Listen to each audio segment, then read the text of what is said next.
बैठिए आप लोग। खुदावंद का शुक्र करते हैं आज के वक्त के लिए जो हम सबको दिया, क्योंकि हकीकत तो यह है कि हम लोग इस काबिल तो थे नहीं। दुनिया की गुनाह करते रहते हैं ना, तो इस काबिल तो रहते नहीं है कि वो तो खुदा तो हमारा बहुत पाक है। फिर भी खुदा हमको इतना रहम करता है कि अपना पहला दिन, सप्ताह का पहला दिन हमको दिखाता है और अपनी पाक हैकल में लेकर के आता है। सब में हर बार वो सवाल नहीं होता कि लोग कितने हैं। ये सवाल खुदा की नज़रों में नहीं होता है। खुदा की नज़रों में सवाल ये होता है कि लोगों ने आराधना कैसे की, ये सवाल है। कई लोग घबरा जाते हैं कि लोग नहीं तो आराधना कैसे होगी। पास्टर लोग भी घबरा जाते हैं कभी कभी कि लोग नहीं तो सरमन क्या दूंगा मैं। और नहीं, खुदा की नज़रों में लोगों की बात नहीं, बल्कि ये देखा जाता है कि 4 ही बैठे, 5 ही बैठे, 2 ही बैठे, तो ये दोनों मेरी इबादत कैसे कर रहे हैं। खुदा तो क्या चाहता है, रूह और सच्चाई। बाइबल के अंदर कहीं पर भी ये नहीं लिखा इतने लोग होंगे तो मैं हाजिर होऊंगा या मैं उनकी आराधना कबूल करूँगा, कहीं पर लिखा है ना। पुराने में याजकों के लिए, यहूदियों के लिए कोई ऐसा रूल नहीं था कि नहीं साहब आप इतने लोग आने हैं। हाँ, ये था कि आपको इबादत करनी है, आपको बलियाँ देनी है, ये था उनके लिए कंपलसरी, ये करना है। लेकिन कितने लोग मंदिर में आ रहे हैं इसकी कोई नहीं थी। ये बताया था कि जब आप बलि चढ़ाते हैं, हम लोग तो नहीं चढ़ाते, हम लोग इबादत करते हैं। जब बलि चढ़ाते हैं तो तन और मन से चढ़ाइए, ये लिखा है बाइबल के अंदर। ये नहीं लिखा कि इतने लोग होंगे तब आप बलि चढ़ाना, ऐसा कुछ नहीं है। इसलिए खुदा की नज़रों में क्वांटिटी यानी गिनती कोई वैल्यू नहीं, क्वालिटी। खुदा क्वालिटी मांगता है। आप आराधना करने बैठे हैं, चर्च में आए हैं, अब आपका दिल दिमाग कहाँ पर है, खुदा ये देखता है। हमारे भटक जाता है दिल, ऐसी बात नहीं भटकता, संडे को भटक जाता है, उसके बाद भटक जाता है, लेकिन फिर भी हम खुदा से माफ़ी मांग लेते हैं। खुदा माफ़ करना, मैं तेरी इबादत करने जा रहा हूँ। तो क्या ख्याल है आप लोगों का, माफ़ी मांगें? चलिए तो माफ़ी मांगते हैं खुदा से। एक बार बैठ करके हम लोग सब दुआ में मिलते हैं और अपने गुनाहों से तौबा करते हैं, और फिर उसके बाद में हम आज के संदेश की तरफ जाएंगे। म्यूजिशियन हमारे बीच में आप दुआ कीजिएगा।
आमीन।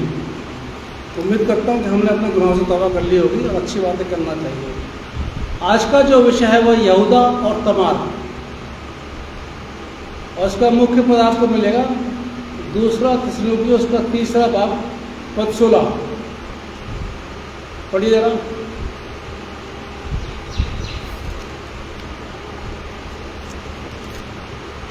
पढ़िए दूसरा थिस्सलुनीकियों। हमारा प्रभु यीशु मसीह आप ही और हमारा पिता परमेश्वर जिसे तुम प्रेम रखा, अनुग्रह और शांति उत्तम आशा दी है। खुदा आपको बरकत दे।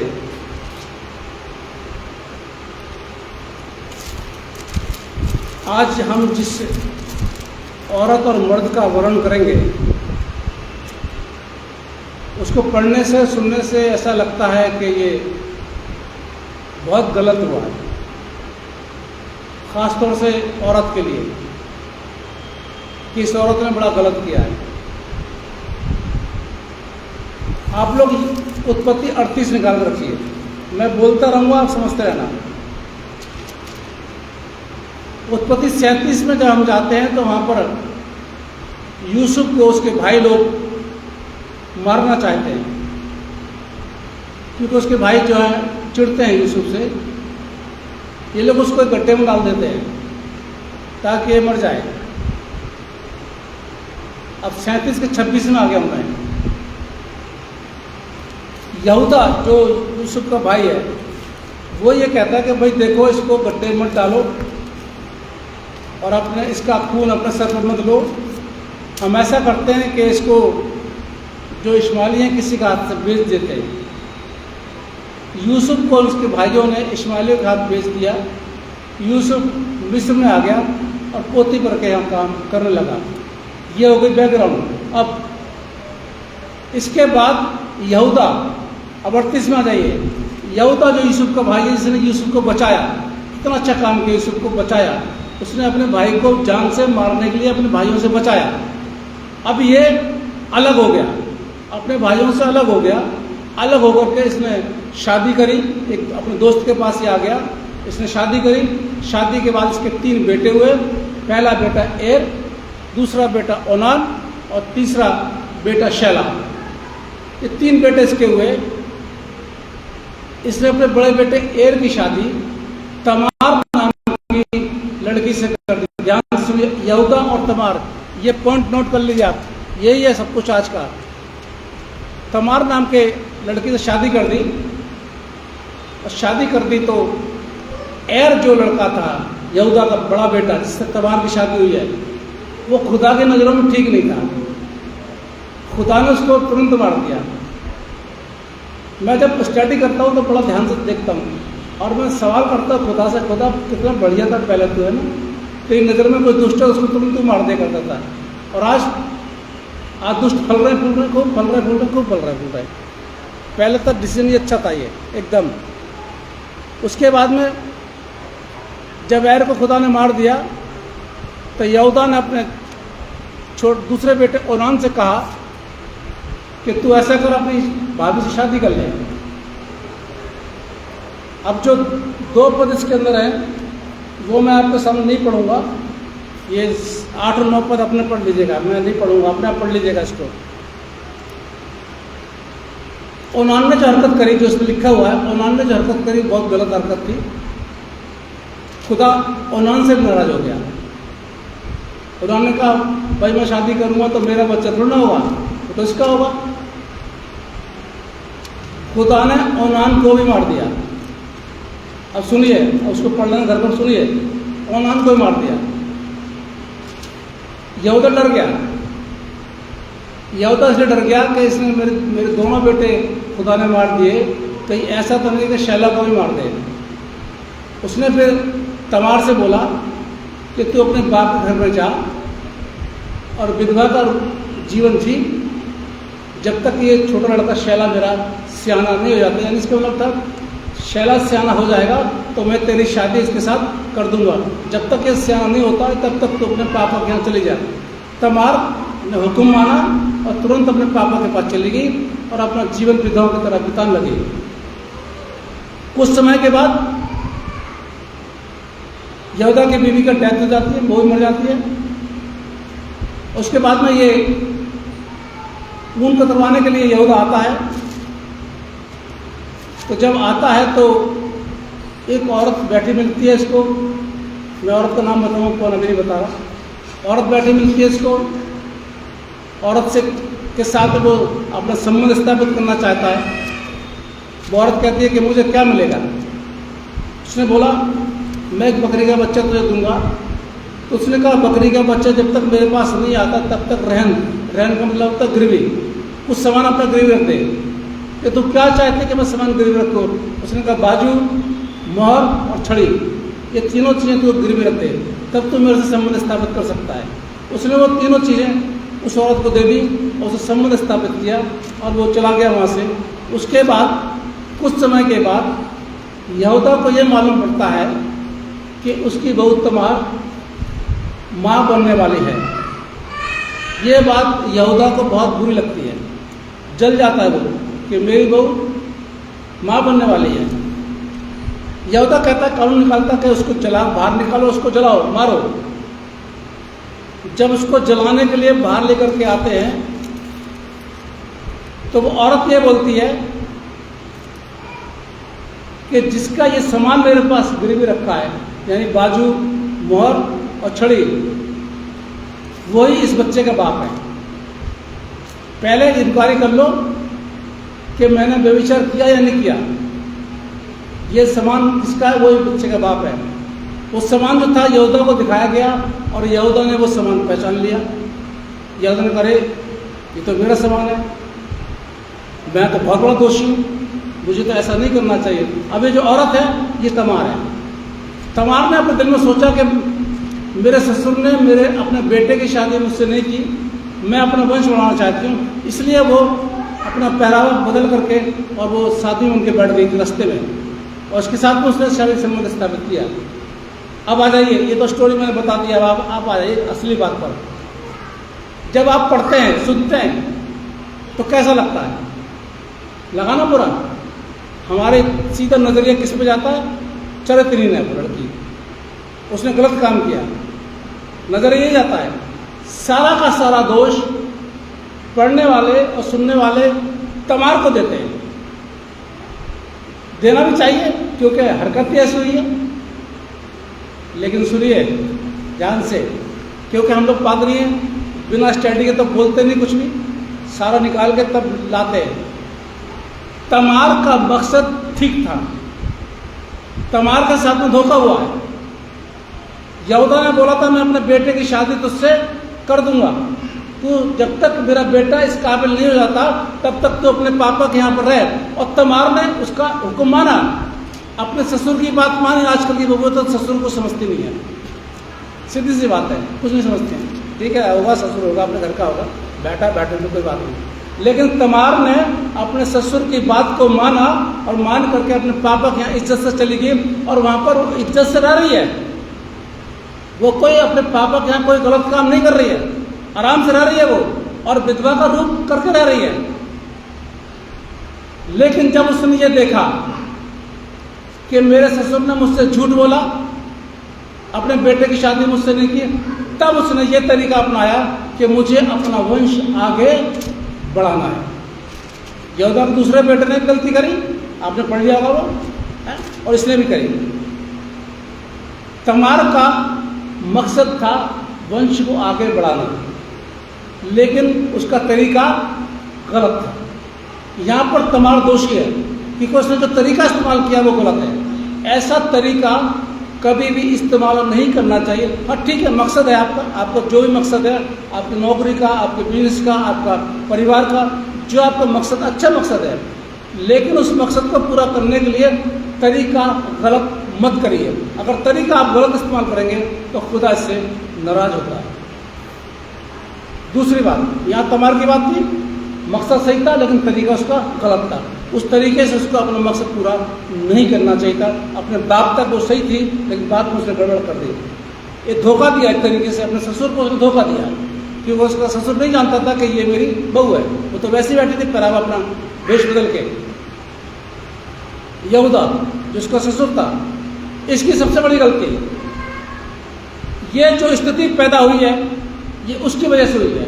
अगर तमार ने कोई गलत स्टेप उठाया तो उसकी सबसे बड़ी गलती यहूदा की है। पहली गलती तो यह कि यहूदा को अपने भाइयों से अलग नहीं होना चाहिए। मेरा जीजो, अगर हमारा खुदा की संगति से अलग हो जाते हैं तो शैतान तुरंत कब्जा करता है एकदम। और जब तक हमारा खुदा की संगति में रहते हैं शैतान की हिम्मत नहीं पड़ती कि वो आप पर उंगली उठा सके। इसलिए संगति बहुत जरूरी है। यहूदा की संगति भाइयों के साथ थी। इतना अच्छा काम उसने किया कि अपने भाई को जान से मारने से बचाया। उसके बावजूद वो अपने भाइयों से अलग हुए। लिखा ना 38 में पहले पर अपने भाइयों से अलग हो गया, यानी वो संगति से अलग हो गया। संगति से अलग होकर के उसने अपनी दुनिया बसाई। शादी कर ली, बच्चे कर लिए, बच्चे की शादी कर दी, अपनी दुनिया बसा ली उसने। लेकिन उसके बावजूद भी अगर वो अपनी संगत अपने भाइयों के साथ रहता तो हो सकता था ये गलती नहीं होती।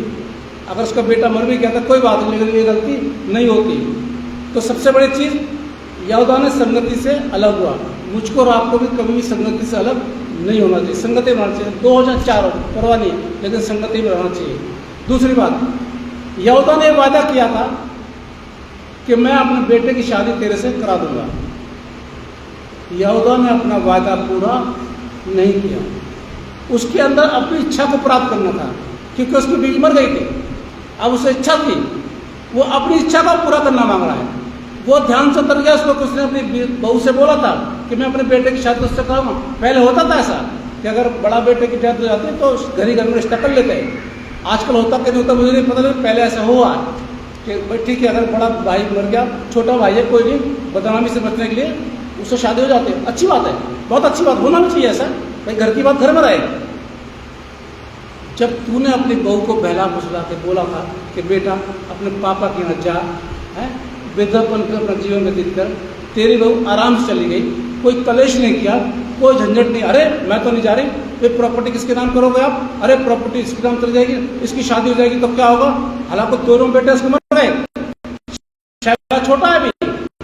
अब उसके दिमाग में यही वाली बात आती ना, मैं तो नहीं जा रही, ये प्रॉपर्टी आपने इसके नाम कर दी तो। लेकिन तमार ने कोई विवाद नहीं किया, खामोशी से अपने पापा के यहाँ चले गए। लेकिन यहूदा ने गलत किया कि उससे जो वादा किया था उसको पूरा नहीं किया। अगर यहूदा अपना वादा पूरा करता तो तमार ये स्टेप नहीं उठाता। ये आपको कोई प्रचारक नहीं बताएगा, मैं खुल के बता रहा हूँ आपसे। पहली बात तो ये चैप्टर ही नहीं लेगा कोई, ये उत्पत्ति 38 अध्याय कोई प्रचारक लेगा भी नहीं। बड़े बड़े बैठे हुए हैं इंडिया के अंदर, कोई नहीं लेगा, क्योंकि वो इसको एक्सप्लेन नहीं कर पाएंगे। मुश्किल ये है, डरेंगे, अरे तो ससुर का मत बहू का चक्कर है, डरेंगे बोलते हुए, अरे कलीसिया मेरी टूट जाएगी। अरे लोग उनको डर रहता है। बड़े बड़े प्रचारकों को सच बोलने से पुलपिट पे डर रहता है। मैं तो नहीं डरता, सीधी सी बात है, जो सच है वो सच है। 38 अध्याय बाइबल के अंदर, पूरा अध्याय वही है। जब बाइबल के अंदर वो दिया गया तो उससे मुझको और आपको एक सीख मिलती है, हर एक पुरुष को, हर एक स्त्री को। पुरुष अपना वादा, पहली बात संगति से दूर ना हो, संगति में रहे, खुदा की संगति में रहे। दूसरी बात, अगर आपने किसी से वादा किया है, अपने परिवार से, अपने कलीसिया के लोगों से, अपने चर्च में, अपने दोस्तों से, अपने ऑफिस में जहाँ पे आप काम करते हैं, अगर आपने वादा किया है तो उस वादे को आप पूरा कीजिए। अगर आप नहीं कर पाते तो मना कर दीजिए, भाई ये टाइम हो गया, अब सॉरी, मैं ये वादा आप जो मैंने किया था मैं पूरा नहीं कर पाऊँगा। ये होता तो भूल गया बिल्कुल, वो तो अपने चला गया बिजनेस करने के लिए, उनको तरवाने में चला गया वो तो, फिर वो गलत काम कर रहा है।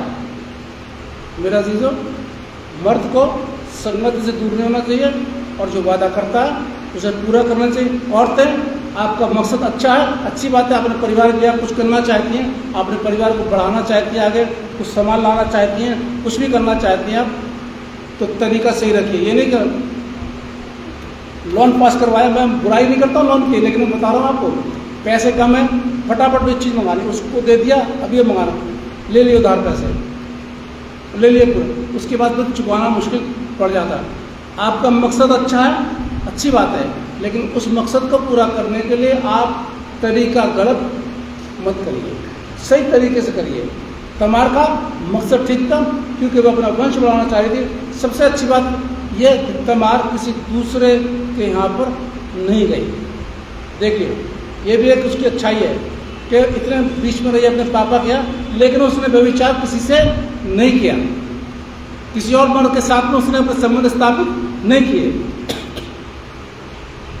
ब्लड में आई है, हालांकि रिश्ते की उसने लाज नहीं रखी है, लेकिन वो ब्लड में आई है। हमारा मकसद कितना भी अच्छा क्यों ना हो, लेकिन तरीका गलत नहीं होना चाहिए।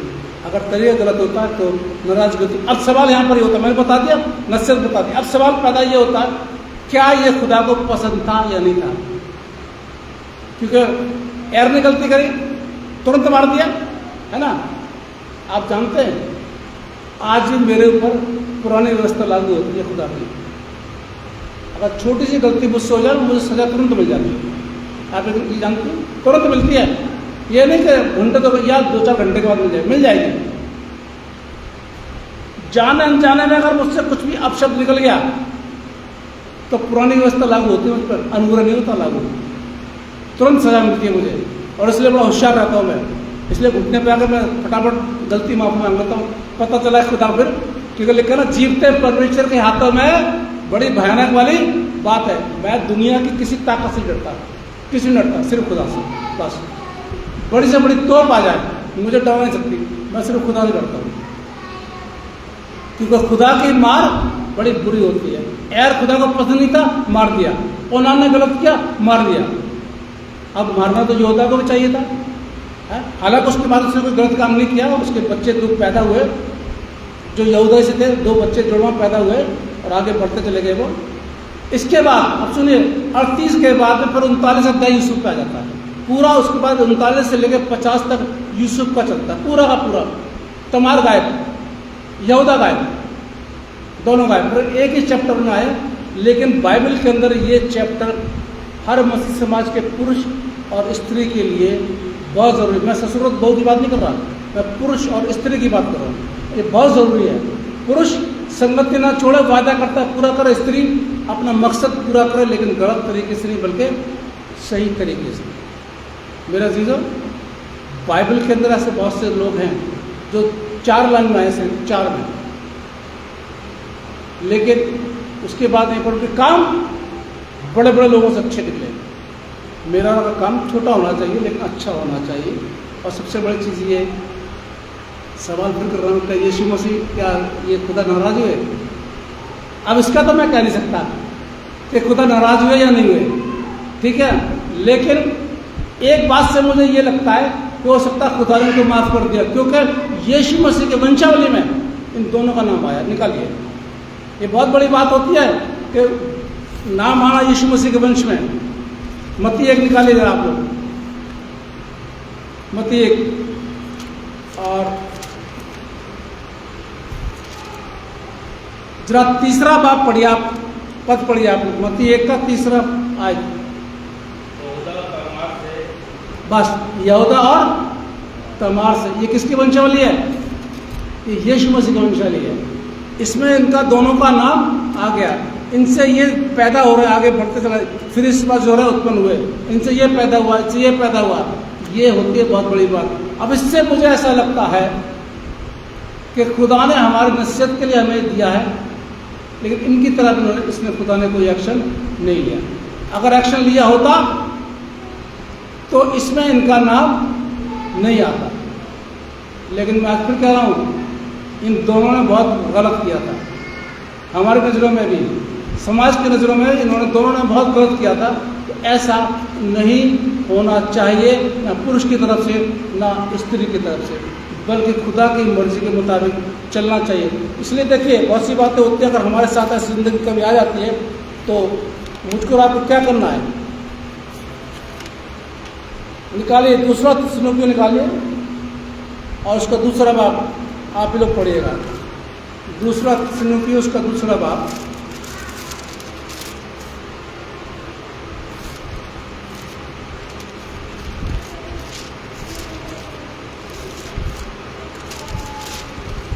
और पद 16 पढ़ रहा हूँ आपके सामने। अगर मेरे और आपको कभी ऐसा समय आ जाए तो मुझे और आपको क्या करना है? 16 पद। हमारा प्रभु यीशु मसीह आप ही और हमारा पिता परमेश्वर जिसने हमसे प्रेम रखा और अनुग्रह से अन्न शांति और उत्तम आशा दी है, तुम्हारे मनों में शांति दे और तुम्हें हर एक अच्छे काम और वचन में दृढ़ करे। ये दुआ मांगनी चाहिए मुझको आपको। अगर हमसे गलती हो जाती है, अगर हमारे जीवन में कभी ऐसा समय आता है कि हमारा मकसद ठीक है लेकिन हमने तरीका गलत इस्तेमाल किया, तो मुझको और आपको खुदा पर भरोसा करना चाहिए कि खुदा मुझे मेरे मन से, मेरे विश्वास से मुझको दृढ़ कर। इसलिए जिसे कान हो सुन ले, खुदा कलम से क्या कहता है। आप प्रभु की शांति हर एक तरह से मिले, बहुत बड़ी बरकत दे। आमीन। एकदम आगे कलाम का शुक्रिया अदा करते हैं आपका कलाम के लिए कि जो आपने हमको दिया, हमने वो दिया। हम चाहते बड़े